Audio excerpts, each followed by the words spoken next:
మీరు చూస్తే నేను రాజధాని పేరు పెట్టిన తర్వాత ఫౌండేషన్ వేసేటప్పుడు మన నీరు మన మట్టి మన అమరావతి ఒక ఆలోచన వచ్చింది, ఒక సెంటిమెంట్లుగా కూడా.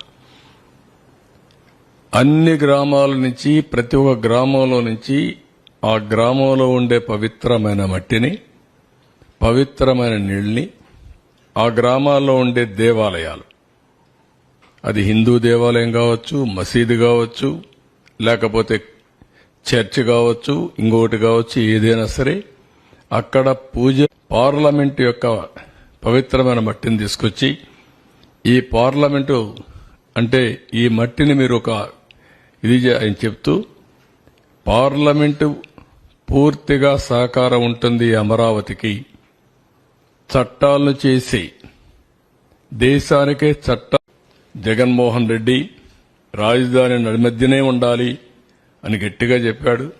30,000 ఎకరాలు ఉండాలని చెప్పాడు. అసెంబ్లీలో స్పీచ్ ఇచ్చాడు. ఆ రోజు నేను అన్ని కూడా చెప్పాను ఏమేం చేస్తామని, అన్నిటికీ ఒప్పుకున్నాడు. ఇక్కడ ఇల్లు కట్టాడు. ఇల్లు కట్టినప్పుడు కూడా నాకు ఇల్లు లేదు, ఆయనకి ఇల్లు ఉందని చెప్పి గొప్పలు చెప్పుకున్నాడు, ఓట్లు వేయించుకున్నాడు. తర్వాత ఏం చేశారో మీరే చూస్తారంటే ఇది క్లియర్గా ఇక్కడే ఉండాలి, రాష్ట్రం మధ్యలో ఉండాలి, ఎలాంటి విభేదాలు ఉండకూడదు, అందరం కలిసి చేయాలని చెప్పిన పెద్ద మనిషి ఏం చేశాడో మీరే చూశారు. ప్రజా రాజధాని అమరావతి ఏ ఒక్కరి రాజధాని కాదు, ఏ ఒక్కరి కోసరం కాదు. అందుకే డే 1 ప్రజా రాజధాని పేరు పెట్టాం. ఉపాధి కల్పన, సంపద సృష్టి, పేదరిక నిర్మూలన, 26 జిల్లాల అభివృద్ధికి ఆదాయ వనరు మన అమరావతిగా ఉండాలి. 175 నియోజకవర్గాల యువతకు ఉద్యోగాలు కల్పించే కల్పవల్లి అమరావతిగా ఉండాలి. ప్రతి పంచాయతీ సంక్షేమానికి నిక్షేపం మన ప్రజా రాజధాని. ప్రతి తెలుగు బిడ్డ ప్రపంచంలో ఎక్కడున్నా గర్వపడే విధంగా ఉండాలి. నాది అమరావతిని చెప్పుకునే పరిస్థితి రావాలి. అందుకే డెవలప్ అమరావతి, గ్రో ఏపీ, దానికోసమే ఇప్పుడు ప్రణాళికలు తయారు చేసుకుంటున్నాం. కొత్తగా తయారు చేసేది ఏమీ లేదు. పాతగా తయారు చేసినటువంటి ఏవైతే విజన్ డాక్యుమెంట్ ఉందో, మాస్టర్ ప్లాన్ ఉందో, దాన్ని చేస్తూనే ఇంకా ఏదైనా ఇంప్రూవ్డ్ వర్షన్స్ వస్తాయో కూడా తీసుకొని ముందుకు పోతాం. That is our commitment. ఈరోజు చాలా మంది అడుగుతా ఉంటారు, వై అమరావతి అలోనని. విభజన జరిగింది. విభజన జరిగినాక అప్పట్లో 13 జిల్లాలు. 13 జిల్లాలను మీరు చూస్తే స్ట్రైట్ గా ఏ పక్క గిర్ర గీసిన, ఈ పక్క మడకసిర లాస్ట్, ఈ పక్క ఇచ్చాపురం, ఇంకొక స్ట్రైట్ గా కొద్దిగా ఇట్లొస్తే కుప్పం. 550, 590, ఇక్కడ 594 కిలోమీటర్లు. ఎటు చూసినా సమదూరం ఉండే ఏకైక ప్రాంతం అమరావతి. ఎవరు బుద్ధి జ్ఞానం ఉండే ఏ వ్యక్తి అయినా సరే దీన్ని ఏమాత్రం కూడా డిఫర్ కారు మనిషి అనేవాడు. అదే మరిగా ఆ పక్క 12 పార్లమెంట్లు, ఈ పక్క 12 పార్లమెంట్లు, 13వ పార్లమెంట్ ఇక్కడ వస్తుంది. దేనికంటే సైంటిఫిక్ బేసిస్ మీకు ఏం కావాలి అమరావతి నిర్ణయించడానికి? దీనికి కులాలు కావాలన్నా, మతాలు కావాలన్నా, ప్రాంతాలు కావాలన్నా, లేదంటే రెచ్చగొట్టాలన్నా? అంటే ఎవరైనా సరే రాష్ట్రం యొక్క భవిష్యత్తును ఆకాంక్షించే ఎలాంటి వ్యక్తి అయినా సరే, అతను కరుడుగట్టిన ఉగ్రవాది అయినా సరే దీనికి ఒప్పుకొని తీరాలి. ఈ నియమనాలతో నాకు అర్థం కావడం లేదు. అక్కడి నుంచి విధ్వంసం ప్రారంభమైంది. నెక్స్ట్ ఇది మీరు చూస్తే 19 పవర్కు వచ్చాడు. First act was destruction of Prajavedika. No return orders, no accountability, జవాబుదారీతనం లేదు. ఒక చిన్న ప్రాపర్టీ కొట్టాలన్నా నిర్ణయం చేసేటప్పుడు ప్రాపర్ ప్రొసీజర్ ఫాలో కావాలి. ఎలాంటి ప్రొసీజర్ ఫాలో కాకుండా ఇది చేయడం. అక్కడి నుంచి 3 రాజధానులు అనౌన్స్ చేయడం, ఆ నుంచి బీసీజీ రిపోర్ట్ ఒకటి తేవడం, జీఎన్ రావు కమిటీ వేయడం, కేబినెట్ సబ్ కమిటీలు వేయడం, ఎన్ని విన్యాసాలు చేయాలనో అన్ని విన్యాసాలు చేసి విధ్వంసానికి ఏం చేయాలని అన్ని చేసే పరిస్థితి ఈ విధంగా ఉన్నటువంటి ప్రజావేదిక ఈ విధంగా తయారు చేశారు. అది అట్లనే ఉంది ఇప్పటికి కూడా.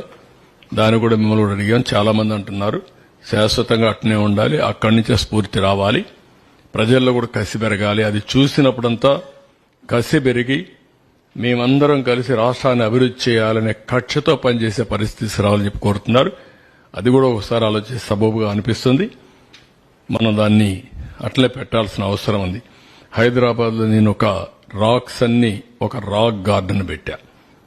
భవిష్యత్తు తరాలు చూడాలంటే ఈ ప్రాంతం ఏ విధంగా ఉందో ఆ రాక్ గార్డెన్కి పోతే ఈ విధంగా రాళ్లుండేటివి, ఇక్కడి నుంచి ఈ మహానగరం వచ్చిందని చూడడానికి ఆ రోజు పెట్టాం.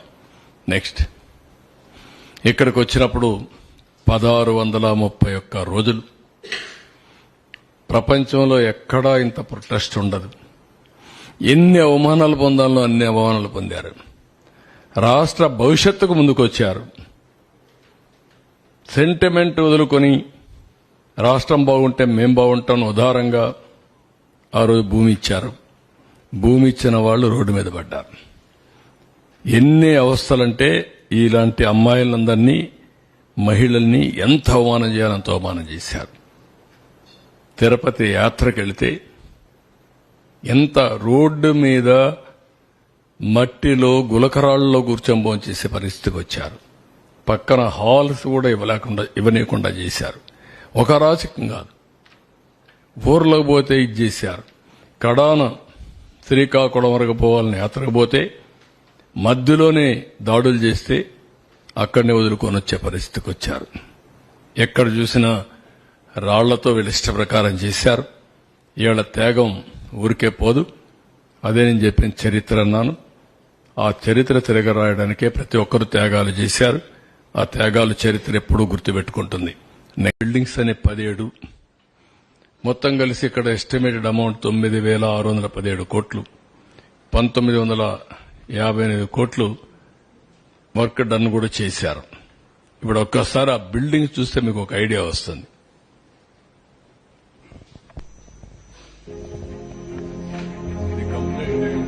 ఈ విధంగా ఉండేది.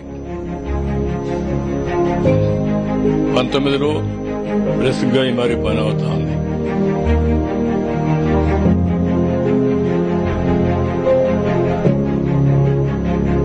MLA quarters, MLC housing, all IAS officers. 19 మే సిచ్యువేషన్.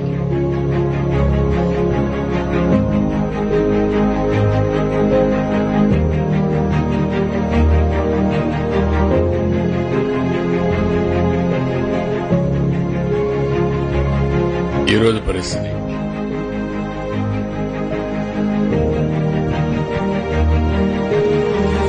Judges quarters. ఇవి ఈరోజు పరిస్థితి.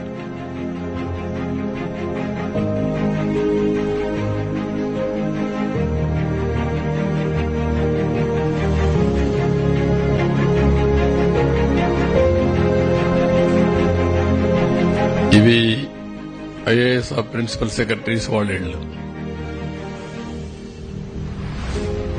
19 పరిస్థితి.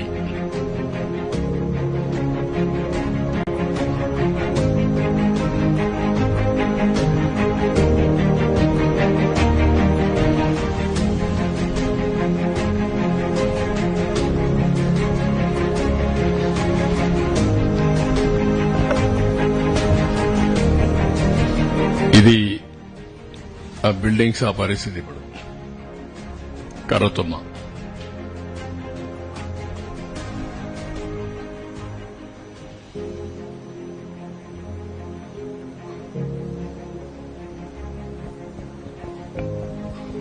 ఇది హెచ్ఓడి సెక్రటరియట్ ఇవి రావాల్సింది. ఆ రోజు పరిస్థితి ముమ్మరంగా పనులు ప్రారంభించాం.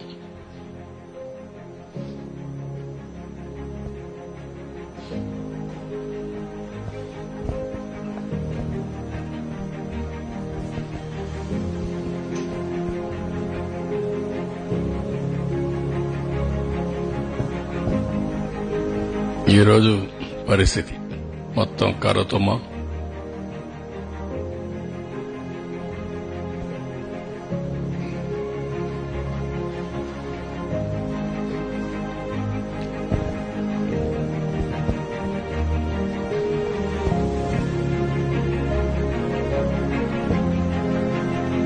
High court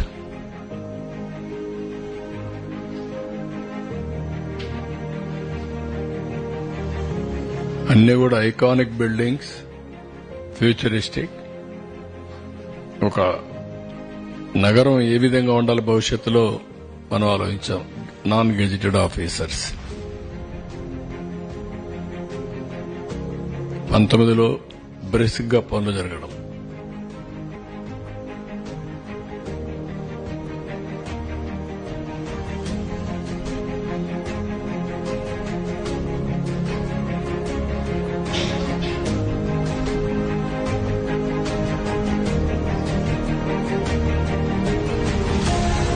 gazetted officers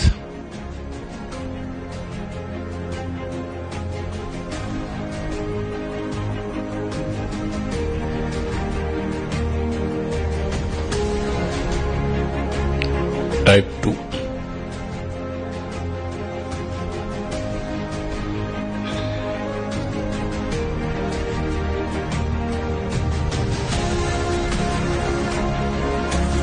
group D కూడా వాళ్ళు కూడా హౌసింగ్ చాలా సిస్టమేటిక్ గా చాలా బాగా చేశాం.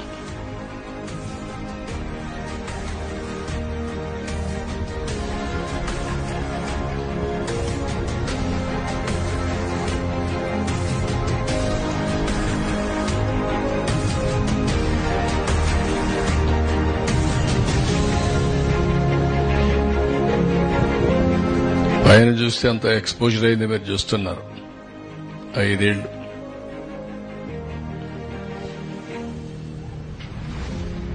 ఈవెన్ ఐరన్ కూడా ఏమవుతుంది, ఎన్ని రోజులు ఉంటే వేర్ అండ్ టైర్ ఎక్స్పోజర్ కి చిలుం పట్టిపోవడం, దాని యొక్క పవర్ తగ్గిపోవడం.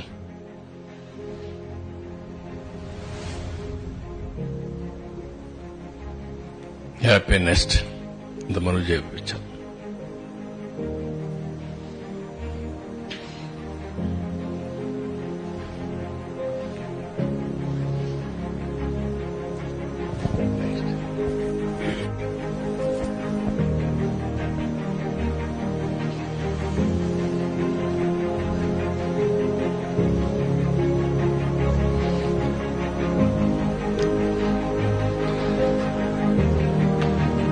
ఎల్పీఎస్ ఇన్ఫ్రాస్ట్రక్చర్, ల్యాండ్ పూలింగ్ కి రోడ్లు ఎట్లా రావాలి అన్ని కూడా, drains, roads, power, all utilities వాళ్ళ డోర్ స్టెప్ కి అన్ని కూడా ఇది ఒక బ్యూటిఫుల్ సిటీ.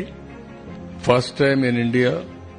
అంతమంది రోడ్డు క్రాసింగ్ అన్ని ఉండేటివి, దీనికి రోడ్డు క్రాసింగ్ ఉండదు. పక్కనే మొత్తం ఇవన్నీ కూడా దీని డక్ట్లు వెళ్లిపోతాయి.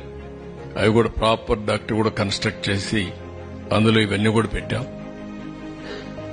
మళ్లీ రోడ్డు కొట్టే పని లేదు, ఎక్కడ డ్యామేజెస్ ఉండేటే కాదు.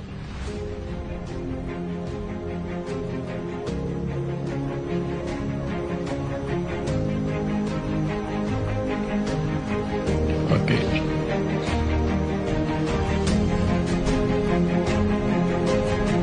ఎక్కడ వేసింది అక్కడ నిలిచిపోయింది. 19లో ఎక్కడుందో అక్కడ నిలిచిపోయింది. అవసరం తోకొని వెళ్లిపోయారు, డ్యామేజ్ చేశారు, డిస్ట్రాయ్ చేశారు.